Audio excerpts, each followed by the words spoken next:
Hello friends, DK Verma chemistry classes में आपका स्वागत है। और आज मैं आपको stability order of carbocation, carbanion and free radical के बारे में बताऊंगा। यानी इन तीनों में अपन फ्री मतलब स्टेबिलिटी किस प्रकार से निकालेंगे आसान तरीके से। इसमें अपन 4 कैरेक्टर पढ़ेंगे। एक तो कौन कौन सा, एरोमेटिसिटी, रेजोनेंस, हाइपर कॉन्जुगेशन और इंडक्टिव इफेक्ट।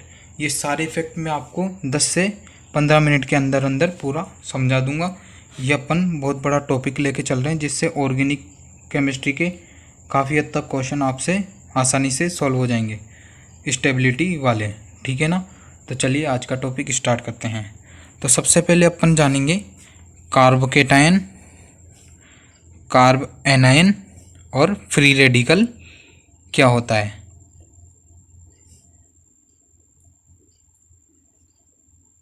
ये मैं कार्बोकेटाइन और फ्री रेडिकल को पास में लिख लेता हूँ, ठीक है ना। और ये कार्बोएनाइन, ठीक है ना, इससे आपको आसानी होगी। अब कार्बोकेटाइन क्या होता है? इलेक्ट्रॉन डेफिशिएंट, यानी इसको इलेक्ट्रॉन की आवश्यकता होती है, यानी ये इलेक्ट्रॉन ग्रहण कर सकता है। और फ्री रेडिकल क्या होता है? ये भी इलेक्ट्रॉन डेफिशिएंट होता है, ठीक है। तो ये भी इलेक्ट्रॉन आसानी से ग्रहण कर सकता है।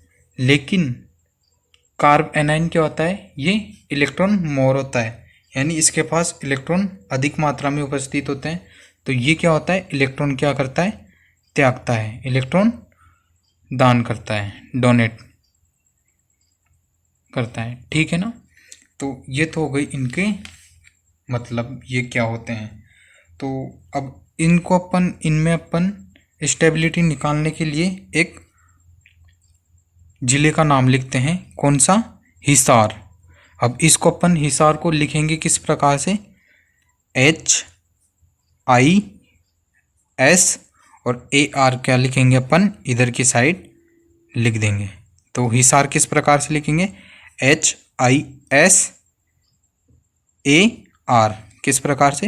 1 2 3 4 5 इस प्रकार से। तो ये क्या हो जाएगा? हिसार। ये नंबरिंग की है मैंने आपको, जिससे आप आसानी से इसको पढ़ लेंगे। हिसार किस प्रकार से हिसार हो रहा है। तो अब इसमें ए क्या है?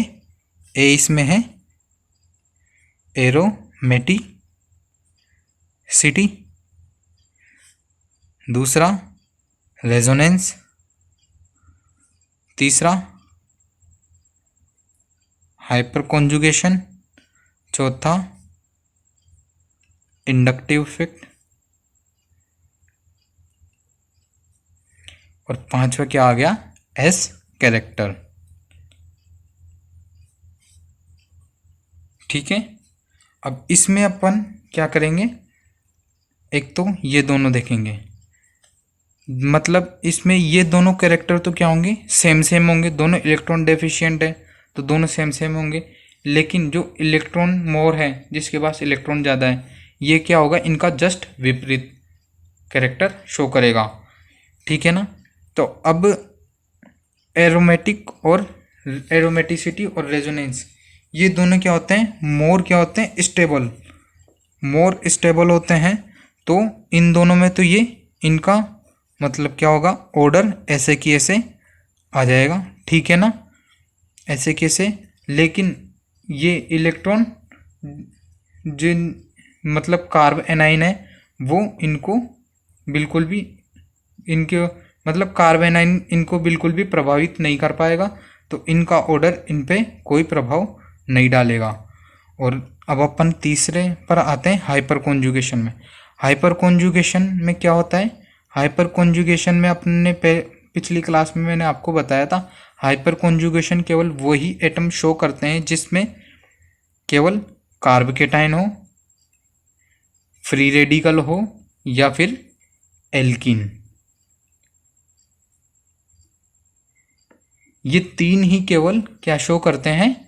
हाइपर कॉन्जुगेशन शो करते हैं। और मैंने बताया था आपको कार्बोएनाइन हाइपर कॉन्जुगेशन शो नहीं करता, ठीक है ना। तो ये तो इसमें शो होगा ही नहीं, और इसमें ये ऐसे कैसे शो हो जाएगा कार्ब कैटायन वाले में। तो इन दोनों का और फ्री रेडिकल का तो क्या आ जाएगा, और इंडक्टिव इफेक्ट, तो इंडक्टिव इफेक्ट में क्या होगा, ये भी इस प्रकार से ये आ जाएगा। तो कार्ब कैटायन और फ्री रेडिकल का ऑर्डर क्या हो जाएगा, ये। और केवल यहाँ तक तो ये कार्ब कैटायन कार्ब एनाइन का कोई भी मतलब नहीं है, हाइपर कॉन्जुगेशन शो नहीं करता, ये दोनों मोर स्टेबल होते हैं, तो ये इनको ज़्यादा प्रभावित नहीं करेगा। और एक ये होता है आई और एस, तो आई और एस में क्या होगा, इनका जस्ट उल्टा हो जाएगा। तो ए आर, इनको तो ये बिल्कुल भी प्रभावित नहीं करेगा। हाइपर कॉन्जुगेशन अपन लेंगे नहीं, क्योंकि हाइपर कॉन्जुगेशन तो ये शो ही नहीं करता, तो ये इसका लिखने का कोई मतलब ही नहीं है। और इसमें क्या आ जाएगा, आई एस की जगह क्या आ जाएगा, एस आई, सब इंस्पेक्टर, ठीक है ना। तो ये किसका आ जाएगा, कार्ब एनाइन का ये क्या आ जाएगा, ऑर्डर आ जाएगा। तो अब ये आ गया कार्ब कैटायन और फ्री रेडिकल का, और ये कार्ब एनाइन और कार्ब एनाइन का ही केवल, ठीक है ना।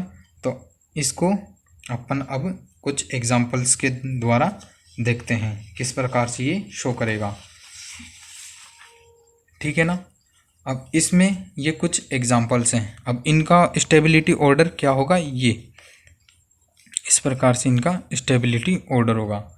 तो अब इसमें क्या है, एरोमेटिसिटी, जिसमें एरोमेटिसिटी ज़्यादा होगी उसमें क्या होगा, उसकी स्टेबिलिटी ज़्यादा होगी। इसमें कौन से, एक तो ये फ्री रेडिकल वाला और केवल एरोमेटिसिटी वाला कैरेक्टर शो हो रहा है। तो इसमें एरोमेटिसिटी आपको दिख ही रही है चारों तरफ, तो एरोमेटिसिटी में ये ज़्यादा होगा। और रेजोनेंस में ये रेजोनेंस शो कर रहा है, ये अपन रेजोनेंस में इसमें चार्ज का आदान प्रदान करते रहेंगे, जिससे रेजोनेंस भी ये शो करेगा, ठीक है ना। एरोमेटिसिटी के पास रेजोनेंस आता है, ठीक है ना। तो ये इस प्रकार से शो हो जाएगा। अब हाइपर कॉन्जुगेशन में अपन क्या देखा था, अपन ने लास्ट क्लास में पिछली क्लास में मैंने क्या बताया था, हाइपर कॉन्जुगेशन वही शो करने, मतलब हाइपर कॉन्जुगेशन उनमें ज़्यादा होता है जिनमें अल्फा हाइड्रोजन ज़्यादा होते हैं। तो इसमें कितने अल्फा हाइड्रोजन है, 9, इसमें कितने हैं 6, इसमें कितने हैं 3, यानी जिसमें अल्फा हाइड्रोजन ज़्यादा होंगे इसकी स्टेबिलिटी ज़्यादा होगी। तो ये इस प्रकार से हो जाएगा, ठीक है ना। अब इसमें है इंडक्टिव इफेक्ट, ये आपको थोड़ा समझ में कम आएगा, तो मैं इसको यहाँ पर बना देता हूँ आपको, CH2Cl CH2F। अब CH2F और Cl, इनमें क्या है, इंडक्टिव इफेक्ट देखना है। अब इंडक्टिव इफेक्ट में क्या होता है, Cl नेगेटिव चार्ज है, तो ये इसका चार्ज ग्रहण करता रहेगा, निकालता रहेगा, ये भी इसका चार्ज निकालता रहेगा। लेकिन इसमें मोर इलेक्ट्रोनेगेटिव कौन सा है, ये है। तो मोर इलेक्ट्रोनेगेटिव वाला तो कम स्टेबल हो जाएगा, और कम इलेक्ट्रोनेगेटिव वाला ज़्यादा स्टेबल हो जाएगा। तो इसका ये इस प्रकार से आ जाएगा। अब यहाँ पर ये आपको समझ में नहीं आएगा, तो यहाँ पर मैं ये एग्जांपल लिख देता हूँ यहाँ पर, ठीक है ना। तो इसमें क्या है, CH3, फिर क्या है CH2 डबल बॉन्ड CH, फिर CH ट्रिपल बॉन्ड C। अब इसमें अपन को क्या देखना है, S कैरेक्टर। तो S कैरेक्टर में क्या है, ट्रिपल बॉन्ड तो क्या होता है, मतलब इलेक्ट्रोनेगेटिव क्या होता है सबसे ज़्यादा, डबल बॉन्ड में उससे कम होता है, ट्रिपल बॉन्ड में उससे कम। तो इसका स्टेबिलिटी ऑर्डर भी क्या आ जाएगा, ये आ जाएगा। जो सबसे कम इलेक्ट्रोनेगेटिव होगा वो सबसे ज़्यादा स्टेबल हो जाएगा, इसका ये ऑर्डर आ जाएगा, ठीक है ना। अब इसी प्रकार से इसमें ट्रिपल बॉन्ड का, फिर डबल बॉन्ड, फिर सिंगल बॉन्ड, ठीक है ना। तो इसका भी स्टेबिलिटी ऑर्डर क्या आ जाएगा, ये आ जाएगा, ठीक है ना। ये इसका क्या आ जाएगा, स्टेबिलिटी ऑर्डर। अब CH2F और Cl, ये मैंने आपको यहाँ बता ही दिया, इसका भी ये क्या आ जाएगा, स्टेबिलिटी ऑर्डर। तो इस प्रकार से अपन ये क्वेश्चन आसानी से सॉल्व कर सकते हैं स्टेबिलिटी वाले। थैंक यू फ्रेंड्स, अगर आपको वीडियो पसंद आई हो तो लाइक शेयर सब्सक्राइब कीजिए। अगर आपको किसी भी टॉपिक में कोई भी प्रॉब्लम हो तो हमसे शेयर कीजिए, हम आपके लिए जल्दी से जल्दी नया वीडियो बनाएंगे। Thank you friends.